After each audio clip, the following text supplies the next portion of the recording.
Binanata ng Iran ang Amerika at Israel dahil sa pag-target umano sa mga sibilyan.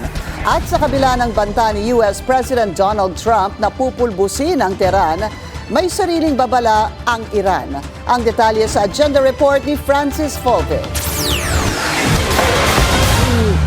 Higit 7,000 civilian sites destroyed, kabilang ang halos 8,000 bahay.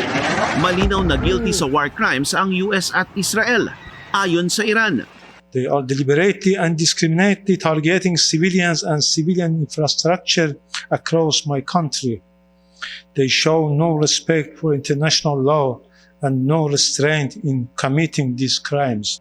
Panawagan ng ambassador ng Iran sa UN, kondenahin ng Security Council ang opensiba ng Israel at Amerika at umaksyon para itigil na ang gera.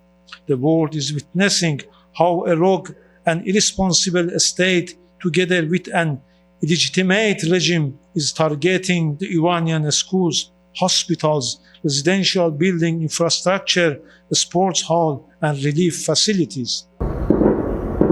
Sa ika-12 araw ng sigalot, nagbabala ang Revolutionary Guard ng Iran na walang makakalabas na langis sa Middle East kung magpapatuloy ang pag-atake sa Tehran.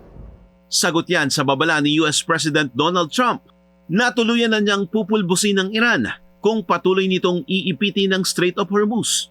Sarado pa rin ngayon ang Strait of Hormuz kung saan dumaraan ang 1/5 o 20% ng langis ng buong mundo.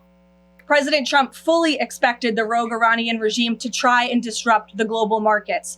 That's why President Trump and his energy team have been planning for this long before the strike and have moved quickly to address these temporary disruptions. Once the national security objectives of Operation Epic Fury are fully achieved, Americans will see oil and gas prices drop rapidly, potentially even lower than they were prior to the start of the operation.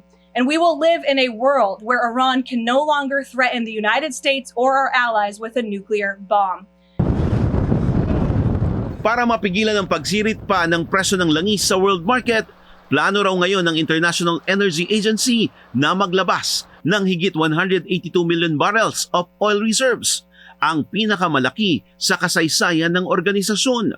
May higit 30 member states ang IEA, kabilang ang Australia, Canada, Japan, UK, US at ilang bansa sa Europa.